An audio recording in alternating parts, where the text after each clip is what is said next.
You really think I fought for this farm because of $25 million? Caleb said, his voice breaking in the cold wind. I fought for it to save you. The north wind shrieked in waves across the endless stretches of withered cornfields in the town of Oak Creek, Nebraska. The outside temperature had plunged to -15 degrees Fahrenheit, turning this land, once the pride of American agriculture, into a frozen grave. The Miller family farm, spanning 2,500 acres, over 1,000 hectares, stood isolated beneath the dull gray of the winter sky. Leaning barns and collapsed fences looked like aged witnesses to a golden era that had already faded away. Inside the large but frigid kitchen of the main house, the air felt even more suffocating than the biting cold outside. John Miller's funeral had just ended, quick and perfunctory, barely enough ceremony to allow the living to return to their own private battles. Blake, 42, the eldest son, sat at the head of the table in an expensive tailored Chicago suit that looked painfully out of place. His foot tapped restlessly, while one hand secretly hid a cell phone beneath the table. The screen lit up with an urgent message from his personal lawyer. The financial fraud lawsuit was tightening around his neck. Blake needed cash, and he needed it immediately, or prison was inevitable. Across from him sat Sarah, 38, the younger sister, wearing the polished appearance of a successful suburban woman. Her hair was meticulously styled, a designer handbag carelessly draped over the chair, yet her eyes darted constantly, betraying extreme anxiety. No one knew that behind the glamorous facade lay $300,000 in credit card debt and a secret divorce that had just been finalized. She was standing on the edge of bankruptcy. In the farthest corner of the kitchen, completely removed from her siblings' calculations, sat Caleb, the youngest son, 32, quiet and withdrawn, wearing a worn flannel shirt and boots still caked with mud from the fields. Caleb was the only one who had stayed behind, enduring loneliness and hardship to care for their father through the final years of illness. The family's elderly lawyer cleared his throat, shattering the heavy silence. He opened the sealed envelope and began reading the will in a flat, emotionless voice. I, John Miller, being of sound and clear mind, hereby declare the division of my assets as follows. I leave all 2,500 acres of land, including the house, warehouse ownership rights, and all assets attached to the land, to my youngest son, Caleb Miller. Blake jerked his head up, eyes wide open. Sarah stopped breathing, her fingers digging into the edge of the table. The lawyer continued. As for Blake and Sarah, I leave you my old stamp collection kept in the study, along with my wish for good luck on the paths you have chosen. A second of deadly silence swallowed the room before the explosion of rage. What the hell is this? Blake slammed his hand on the table and sprang to his feet, his face flush red. The old man's lost his mind. 2,500 acres to this country pumpkin, and we get some worthless stamps. Sarah screamed as well, her voice cracking with humiliation. This is an insult. Dad was manipulated. Caleb, what did you do to him? What poison did you put in his head to rob us blind? They stared at Caleb with burning hatred, seeing the will as their senile father's final slap to their so-called successful children. But Caleb remained seated, silent as stone, his gaze distant, showing neither joy nor fear in the face of the storm that had just broken. The next morning's dawn cast a pale light over the Miller farm, yet the mourning and tension left behind by the will still hung thick, like fog smothering Oak Creek. As Blake and Sarah sat numbly over cups of cold coffee, the crunch of tires grinding against gravel shattered the stillness. A convoy of 3 sleek black SUVs with out-of-state plates screeched to a stop in front of the dilapidated porch. Stepping out were men in crisp suits carrying leather briefcases and the air of those accustomed to power. Leading them was a senior representative of the energy giant Horizon Energy. They had not come to offer condolences, they had come for business.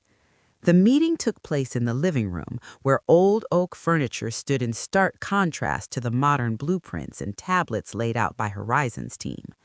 The representative, wearing a fixed corporate smile, went straight to the point.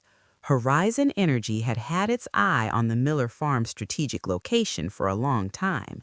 They needed the land to build a large-scale wind power complex combined with a regional logistics storage hub for the Midwest. "We understand your family is going through a loss," the man said smoothly, "but we believe this figure will help ease any difficulties." He slid a contract across the table. The bold number struck the siblings instantly. $10,000 per acre. Blake, with the instincts of a stockbroker, calculated in a flash. 2,500 acres times $10,000, a total of $25 million. The room exploded inside Blake's mind. He struggled to keep his face neutral, but his hands beneath the table began to tremble violently. If divided evenly, each of them would receive over $8 million. That amount would not only silence the lawyers and cover the embezzled funds, but still leave him enough to rebuild a luxurious life in Chicago. It was a ticket out of the prison door that was already creaking open to welcome him. Beside him, Sarah's eyes lit up with greed. $8 million. That number meant her $300,000 credit card debt would vanish as if it had never existed. She would no longer have to dodge collection calls or fear blackmail from her ex-husband. She would once again be elegant, high-status Sarah, walking with her head held high. The two of them exchanged a look, their eyes meeting in the same mad realization. This was the only lifeline. No matter the cost, the farm had to be sold. They seemed to forget that according to the legal documents read just yesterday, the only person with the authority to approve the $25 million deal was not them, but Caleb, sitting quietly in the corner, still absent-mindedly turning his battered old baseball cap in his hands. After seeing Horizon Energy's delegation off with a promise to reach an internal agreement soon, Blake and Sarah rushed straight to the backyard to find Caleb. By then, the snow-laden wind had grown stronger, whipping their faces raw, but the intoxication of money made them forget the bone-deep cold of Nebraska. They found Caleb at the far end of the cornfield near the northern boundary of the farm. He was bent over repairing a section of wooden fence that the storm had knocked down the night before. His bare hands, reddened by the cold, gripped wire cutters tightly, twisting rusted strands of barbed wire with careful precision, as if keeping the livestock from wandering off mattered more than the mountain of gold waiting back at the house. Blake ran up, panting, his breath billowing white, waving the draft contract in his hand. "Caleb, what the hell are you still doing out here? Get inside now. We need to sign the authorization to sell the land. $25 million. Did you hear me? $25 million. Caleb did not look up, his hand still working the wire. The screech of metal scraping against metal cut sharply through the howling wind. "I heard," Caleb replied, his voice low and colder than the ice around them. "But I'm not selling. Dad gave me the land, and it will stay with the Miller family." Sarah froze, nearly stumbling on the snow. "What did you just say? Are you insane? This damn land can barely grow a few stunted corn stalks. With that money, you could buy 10 better farms or live comfortably for the rest of your life without ever touching dirt again." Caleb stopped, then slowly straightened up. He stood a full head taller than Blake, his shadow stretching long and engulfing his siblings. He looked straight into their eyes, his gaze steady and strangely dark. Not selling. Even if they offered $100 million, the answer would still be no.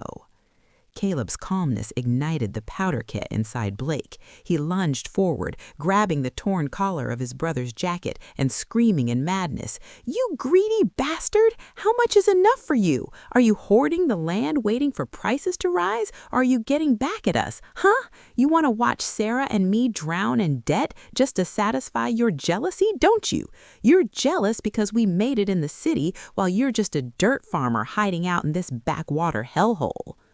Caleb did not push Blake away, nor did he shout back. He simply stood there, silently enduring the fury. When he looked at Blake, there was no hatred, only a deep pity mixed with a terrifying resolve, the resolve of someone guarding a life or death secret. That stubborn silence drove Blake and Sarah even further into madness because they could not understand how a man with nothing could refuse a lifeline worth tens of millions of dollars so easily. Caleb's cold refusal in the middle of the snowstorm did not extinguish Blake's greed. On the contrary, it transformed his rage into a more calculated and ruthless plan. Blake understood all too well that with someone as hard as stone as Caleb, words or sibling sentiment were meaningless. He needed a weapon with far greater destructive power, the law. That very afternoon, Blake pulled out his phone and called a prestigious law firm in Chicago, home to notorious sharks who specialized in tearing apart multi-million-dollar inheritance disputes. With the instincts of a seasoned financial operator, Blake knew exactly where to strike. The lawsuit was filed with breathtaking speed in district court, turning a family conflict into a public legal battle. The core accusation Blake's side put forward was undue influence. In the court filings, Blake's legal team painted a completely distorted picture of John Miller's final years. They argued that Caleb, exploiting the fact that he lived with and cared for their elderly, ailing father, had deliberately isolated him from Blake and Sarah. They accused Caleb of brainwashing their father, planting hatred toward the older siblings, and manipulating John's fragile mental state at his weakest moment to force him to sign an unjust will, allowing Caleb to monopolize the massive estate. Caleb's actions, born of filial devotion and silent sacrifice, were now, through the legal lens of greedy minds, twisted into a despicable scheme to seize assets. Faced with the extreme imbalance in the inheritance, 2,500 acres of land versus an old stamp collection, and the sharp accusations from the plaintiffs, the judge immediately issued an emergency injunction freezing the assets. The next morning, the court order was delivered directly to Caleb. The injunction took effect immediately. Caleb was stripped of any right to dispose of the inheritance until the lawsuit was resolved. Blake and Sarah curled their lips in victorious smiles. They had successfully tied Caleb's hands, clearing the path for the next phase, discovery, the evidence-gathering stage, where they believed they would uncover stains to bury their younger brother. The discovery phase unfolded like a cold and merciless forensic surgery. Blake's team of shark lawyers did not limit themselves to paperwork battles. They tore through every corner of the Miller family's financial history over the past decade. And just as Blake had hoped, they found a smoking gun, a piece of steel evidence powerful enough, they believed, to permanently destroy Caleb's reputation. Inside the law office, buried under stacks of thick files, Blake's lead attorney slammed a bundle of bank statements onto the glass table. The numbers, highlighted in glaring yellow, danced before the eyes of the three siblings. "These are the transaction records from John Miller's savings account," the lawyer said, his voice hardening. "Over the past 5 years, there have been numerous cash withdrawals made by the authorized user, Caleb Miller. The total amount comes to $1.5 million US. The room went silent for a second before it exploded. $1.5 million? A massive sum that had vanished without a trace. Blake stared at his brother, then let out a bitter laugh. I knew it. Just look at you, Caleb, wearing that torn jacket, those mud-covered boots, living like a mole in that falling-apart farm. So where did my father's $1.5 million go? Sarah joined in, her eyes full of contempt. Drugs, gambling. Are you keeping some whore in the next town over? You drained Dad's retirement money bit by bit while we thought you were taking care of him. Their reasoning seemed completely logical. Caleb lived in extreme frugality. No house repairs, no new vehicles. So where else could that money have gone if not into dark vices? This information was immediately leaked by Blakeside to the local press. In a small town like Oak Creek, rumors spread faster than a storm. The town newspaper ran a front-page headline, "The Mystery of the $1 million Cash Flow and the True Face of the Heir." Public opinion instantly turned against Caleb. Neighbors who had once pitied him now looked at him with scorn. From a devoted son, Caleb was branded an unfilial child, a petty thief exploiting his elderly father's confusion to serve his own depraved habits. Caleb sat at the center of the storm of criticism, his head lowered over his calloused hands. He did not argue. He did not explain. His silence only made the steel evidence seem more convincing than ever in the eyes of the public.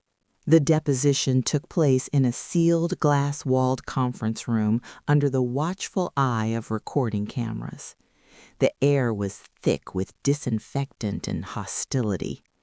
Blake's attorney, wearing the triumphant expression of someone about to deliver a killing blow, slapped the bank statements.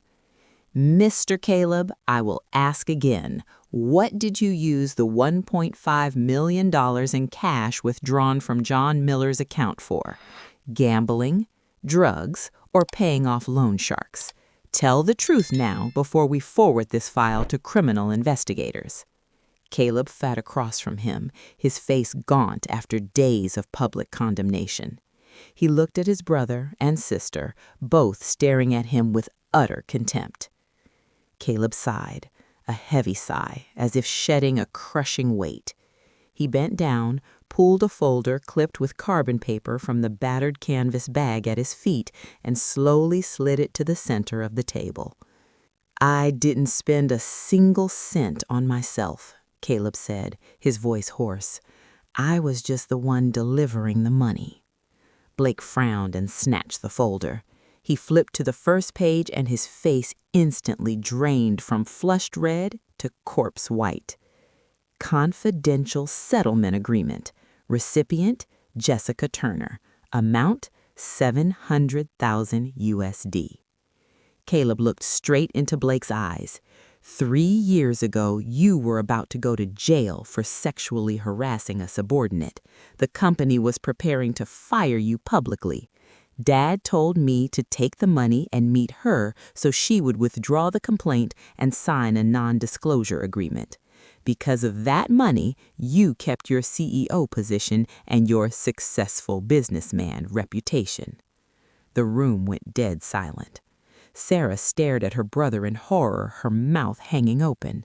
Before she could recover, Caleb turned to the second page. "And this $800,000, Caleb said, turning to Sarah, his gaze no longer cold but filled with sorrow, was transferred to your cruel ex-husband. He had evidence that you evaded federal taxes for 5 years. He threatened to send you to prison unless he got the money. Dad sold part of his retirement stock early to save you from jail." "No, that's impossible." Sarah trembled, tears spilling out. Dad knew?" "He knew everything," Caleb replied, his voice choking. "But he made me swear never to tell either of you. He said, 'Let them hold their heads high while they live. A child's mistakes are a parent's failure.' Dad accepted being seen as senile, accepted letting me be seen as a freeloader just to preserve the last shred of dignity for you." The truth struck like a divine slap. Blake and Sarah sat frozen, utterly humiliated. The father they had dismissed as senile, the brother they had condemned as a thief, turned out to be the ones who had quietly cleaned up the filth behind their fake, glamorous lives. The air in the courthouse hallway was thick with shame. Sarah collapsed onto a wooden bench, tears smearing her expensive makeup. Blake leaned against the wall, clutching his head, his loosened tie hanging crookedly. The truth about the $1.5 million was like a bucket of icy water thrown in their faces, stripping bare the selfishness and ingratitude of two people who called themselves successful. But remorse lasted only a few brief minutes. Blake's phone vibrated violently in his pocket. A message from his defense lawyer in the insider trading case flashed on the screen. $500,000 bail required before Monday, or the arrest warrant will be executed. At the same time, Sarah looked at her own phone. An angry red notification from the bank. Account frozen. Immediate payment of overdue debt required. The pressure of brutal reality crushed the small spark of conscience that had just flickered to life. Blake looked up, the remorse gone from his eyes, replaced by the cold stare of a beast backed into a corner. He sat down beside Sarah and whispered, his voice low but razor sharp. "Listen, Sarah. The past, Dad already handled it. But what about now? We're drowning." Sarah looked up, her red-rimmed eyes wavering violently. Blake continued, each word dripping like poisoned honey. "Caleb is a good man, I admit it. I was wrong about him, but he's lived enough like this. He doesn't need $25 million to fix fences or buy cattle feed. But us, we need that money to live, to stay out of prison, to keep ourselves alive." He grabbed Sarah's shoulders, squeezing hard.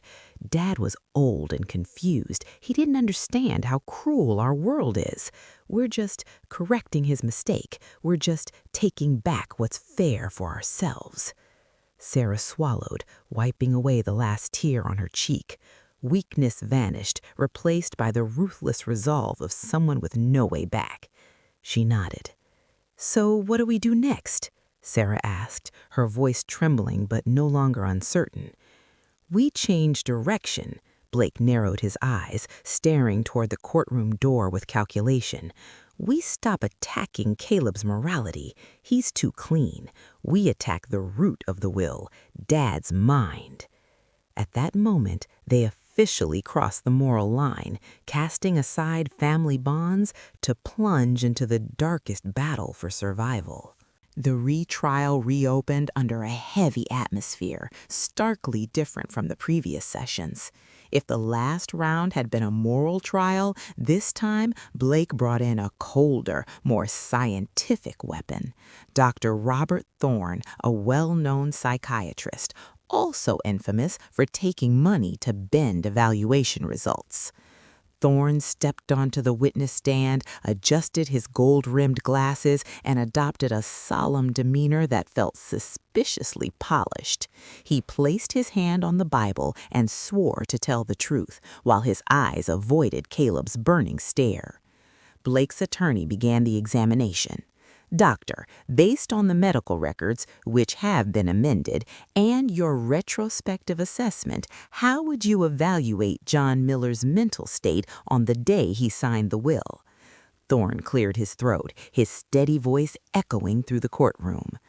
"According to my professional evaluation, patient John Miller was suffering from late-stage Alzheimer's disease. At the time the will was signed, his brain had sustained severe damage, resulting in a loss of temporal and spatial awareness. In other words, he was entirely incapable of making legally significant decisions. He signed his name like a child coloring with crayons." "Lies!" Caleb sprang to his feet, shouting, shattering the courtroom's decorum. "My father was completely lucid. He remembered every detail, every—" "Order!" The judge slammed the gavel down hard.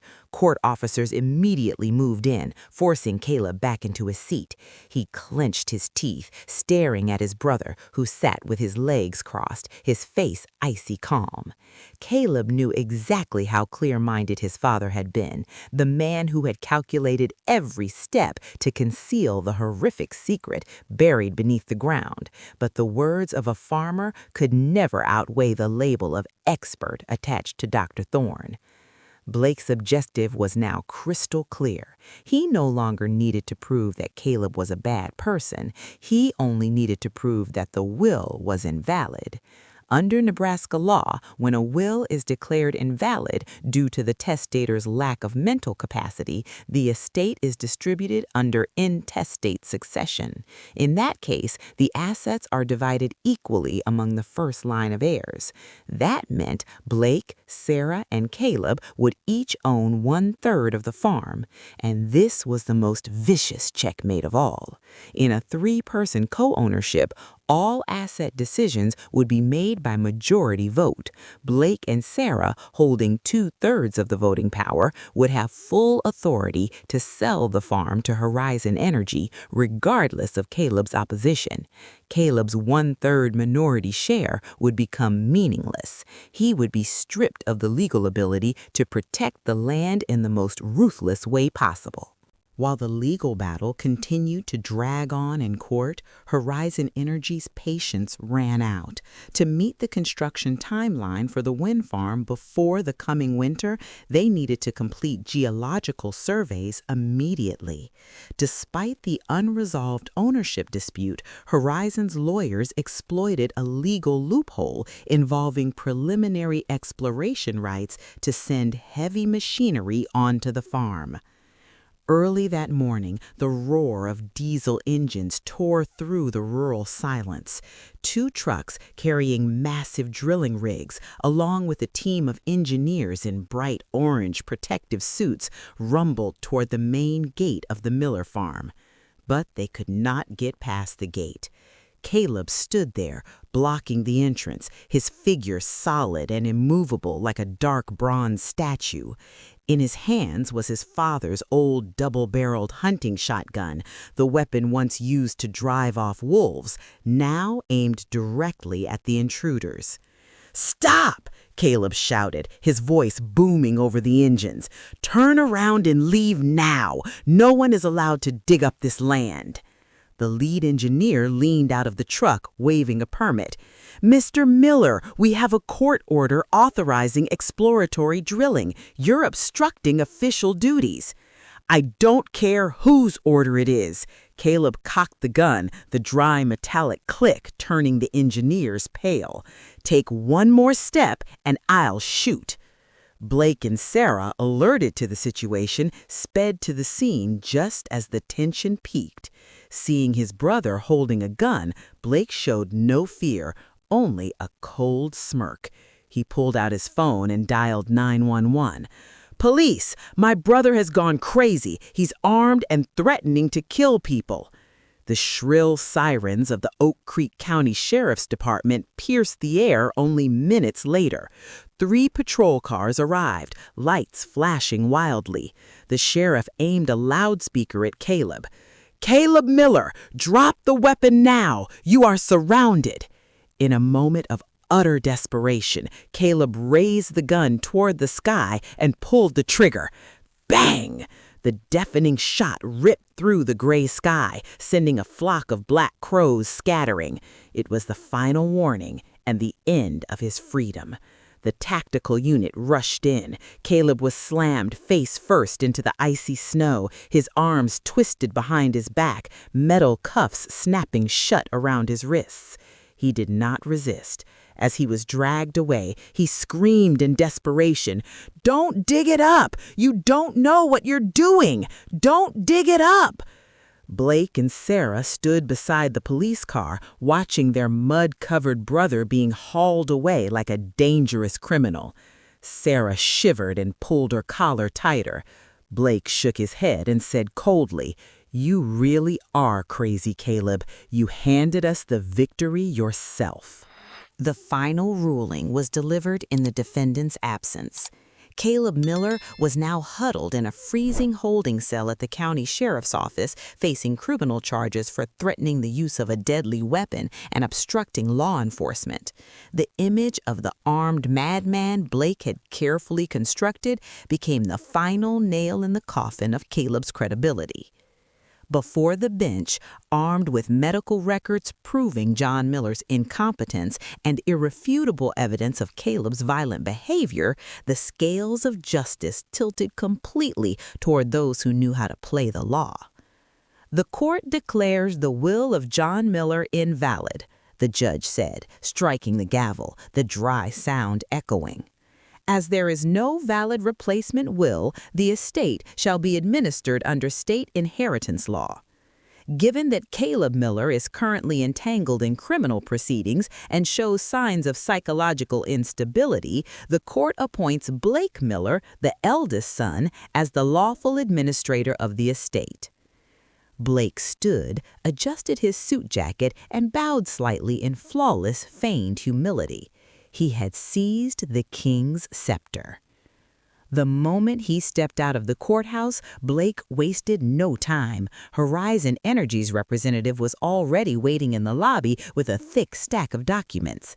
Blake's signature swept swiftly across the pages, the ink decisive as he sold off all 2,500 acres of ancestral land, soil soaked with the sweat and blood of 3 generations of the Miller family. "Transaction complete," the Horizon representative said, shaking Blake's hand with a satisfied smile. Minutes later, Blake's and Sarah's phones vibrated simultaneously. A message from the escrow bank appeared on the screen. The first multi-million-dollar deposit had been transferred into the escrow account. The long string of zeros danced on the screen like a powerful narcotic, washing away the last remnants of guilt.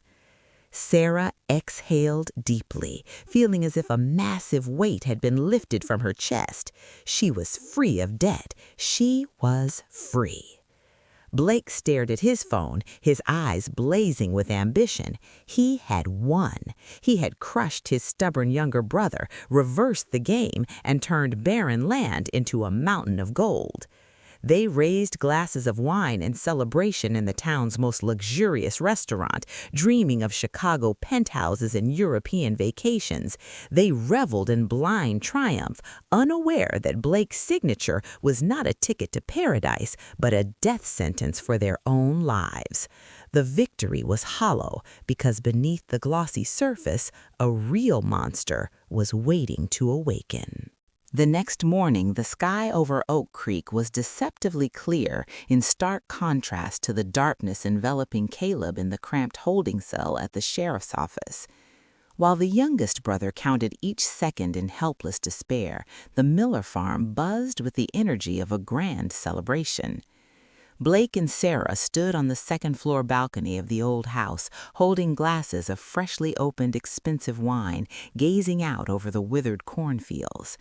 In their eyes, the frail stalks had vanished, replaced by visions of Chicago skyscrapers, gleaming sports cars, and a debt-free elite life. They clinked their glasses, the sharp chime of crystal ringing out, toasting their own cleverness and ruthlessness.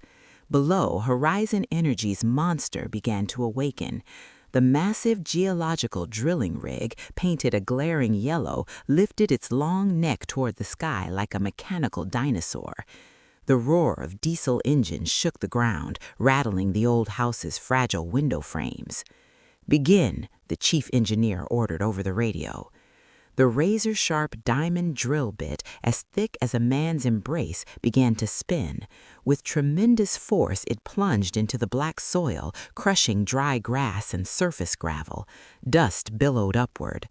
Blake smiled in satisfaction as the drill slowly sunk into the earth, the very place Caleb had risked everything to protect. He believed it was total victory over his brother's foolish stubbornness. The machine ran smoothly, the depth display ticking upward, 5 feet, 10 feet, 15 feet. At a depth of 20 feet, about 6 meters, the sound of the drill suddenly changed, growing heavy as if it had struck something dense and unnatural. "Stop," Take a level 1 sample, the chief engineer shouted. The engine wound down and fell silent. The pulley system screeched as it slowly hauled the steel core sample tube back to the surface. Blake and Sarah walked down into the yard, eager to witness the foundation of their wealth with their own eyes. The sample tube was detached and laid horizontally on the technical table. Engineers crowded around and opened the protective cap. It was a fateful moment, the moment Pandora's box was officially opened, yet Blake and Sarah had no idea they were standing at the gates of hell. The cap of the sample tube snapped open. There were no gasps of admiration, only absolute horror crashing down in an instant. From inside the steel tube, a thick, pitch-black liquid bubbling like boiling asphalt spilled out onto the technical table.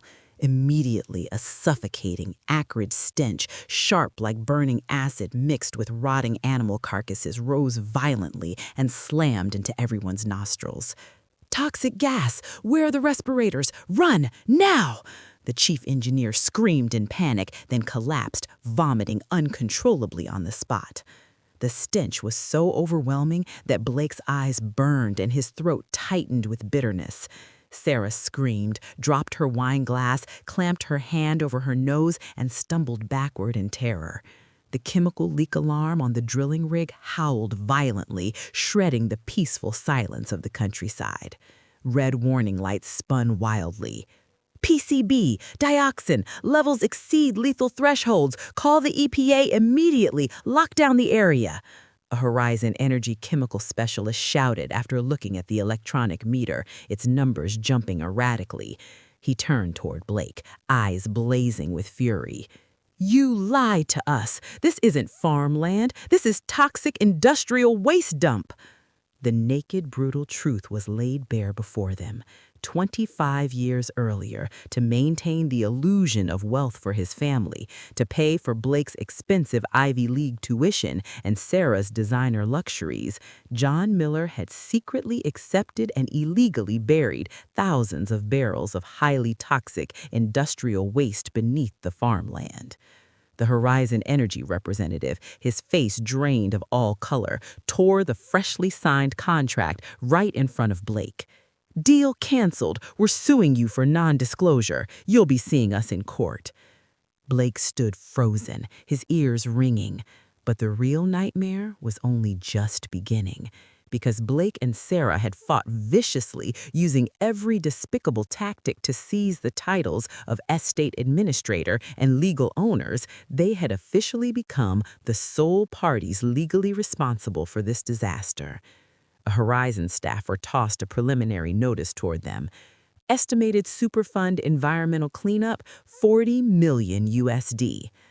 Blake's knees buckled. $40 million in newly incurred liability on top of potential federal prison time for possession and concealment of catastrophic-level toxic waste. He had clawed his way to claim his father's inheritance, only for that inheritance to reveal itself as a living grave swallowing him whole. He had dug up what Caleb had sacrificed his entire life to keep buried. At the police station, the holding cell door suddenly swung open. Caleb was released. Horizon Energy had immediately withdrawn the harassment charges after realizing that Caleb's so-called madness had been a desperate attempt to stop them from making a fatal mistake. Without saying a word, Caleb climbed into the old lawyer's car and they drove straight back to the farm. The Miller farm now looked like the site of a nuclear disaster. Police cars, fire trucks, and EPA vehicles packed the yard. Workers in full white protective suits moved like ghosts under the falling night.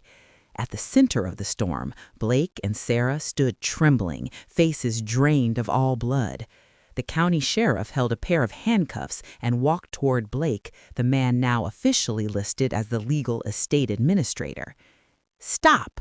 Caleb stepped out of the car, his voice powerful and commanding. He cut through the crowd and walked forward, the old lawyer hurrying behind him, clutching a bundle of yellow documents.